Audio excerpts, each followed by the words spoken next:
So let's take a different look at this. At Cape Town International Airport earlier this week, dozens of travellers were reunited with loved ones as they unmasked themselves after overnight flights from China and nearby locations. Health authorities say they're on high alert to detect the coronavirus. They say measures are being put in place, as you've just heard, to keep South Africans safe from the virus. The coronavirus has raised the issue of insurance, both for tourists and tourism operators, who's entitled to what, and what happens to those who booked a trip to China before the outbreak. Christelle Colman is the insurance expert at Old Mutual Insure, and she is with us in our Sea Point studios. Christelle, a very good evening to you, and thank you so much for speaking to us. Thank you. Thanks for having me. I suppose the biggest question is, when people get travel insurance, what is the main reason? I'd imagine the coronavirus would not be a consideration because it's obviously something that we don't plan for. Yeah, so travel insurance, you have really two main areas why you would buy the insurance. The one is for medical costs. So if something goes wrong with you when you are traveling overseas, something like the coronavirus, but anything else that can happen to you. And then the other part of travel insurance is everything around cancellation of your trip for whatever reason. In this instance, we're specifically referring to the actual virus, and it might have an impact on your travel plans. So if your travel plans are changed or cancelled, those costs that can then be claimed from the policy, and you could be reimbursed for those. So let's just look at what you should be looking for. So many people want to make sure that they pretty much insure their costs. That is the biggest thing, and as you mentioned, their health. But when we look at travel insurance, what it covers and under what circumstances. So some obviously would kick in a day before you leave, and some costs or cover is then considered as you leave or after you've left. So take us through that. Yeah, so if we think about the specific scenario that we're facing right now, we have again two groups of people. We have those people who are already affected by it because they are in the affected areas, such as mainland China. Travelers there that are affected from a medical perspective, and also cancellation and moving around and changes in flights and all of those things.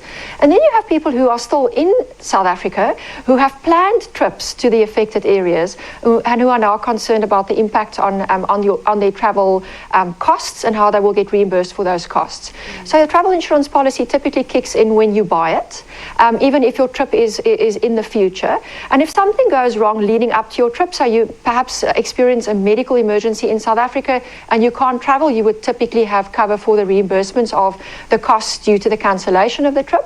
And then again, if you are already on the trip, all those costs around medical costs, repatriation if the person has to come back to South Africa or can come back to South Africa, because that's not always possible.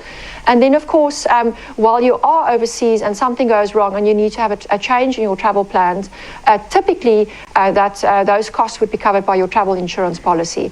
And I must just mention, it's very important to understand that travel insurance is not an expensive insurance. People are often very confused because they say, I have travel insurance as part of my bank card, or it's included under my medical aid. It's the one insurance policy that you should not try and skimp on when it comes to your premium that you pay. Rather pay the little bit of extra, make sure that you've got more than enough cover, because I promise you, when things go wrong, they go wrong very, very badly, especially when it comes to medical expenses, which can be astronomical if you think of a country like the United States, for instance, where medical care is extremely expensive. But Christelle, I must hasten to add though, how much of this is explained? You say it's obviously not expensive, but if you look at the value of the insurance sometimes, are you aware that you're being sold comprehensive, and all of these jargons are not used when you are actually buying some? So you spoke about reimbursement. So what would be, for instance, interruption reimbursement? You spoke about various scenarios.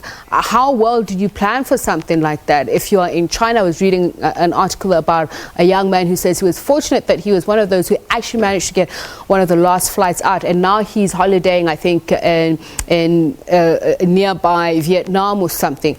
But how are you going to be able to pay for all of this if it was never in your planning?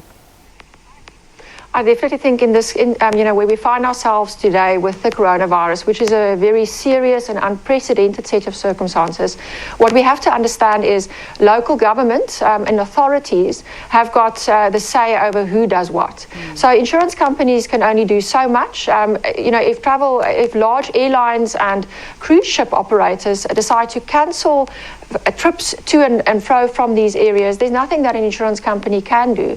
And for instance, with the medical conditions with travelers kind of stuck in China at the moment, the best thing that the insurance industry can do is to make sure that those individuals are as comfortable as possible, that they are medically looked after as best as possible. And that's also part of the policy, communication back to the family, support by way of consultation, to make sure that they are looked after the best that they can be under very, very difficult circumstances. So, we have some challenges that we're facing at the moment. There are also some very important clear distinctions between domestic health insurance, and obviously if you go to a different country, you're dealing with a completely different health system as well. So how do you ensure that you've got the right medical insurance? Because how do you know what you've bought actually does extend to overseas health cover?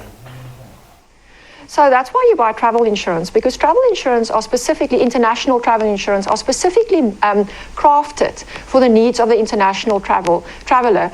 Old Mutual Insure partners with a global travel emergency assist services company, and they have got people on the ground in almost every country on the globe. So through this international organization, we can make sure that our clients are looked after wherever they are, on planet Earth, if something does go wrong medically. You asked me just now about how do you determine what is the right level of cover. Travel insurance is very simple compared to, for instance, a medical aid policy. You choose your limit of cover. And normally insurance companies have got 2 or 3 packages, so 5 million rand, 25 million and 50 million rand of medical expenses, and that really drives the price of the travel insurance policy. And that's why I said earlier on, especially in this very challenging time that we are facing at the moment, if you are thinking of traveling to an area that might be more affected than any other area, keep a cool head about it. Pay a little bit of extra on your travel insurance premium and make sure that if something does go wrong, that you can access the best of medical health care that you can in that specific country. All right, thank you so much for speaking to us, Christelle Colman. She is the insurance expert at Old Mutual.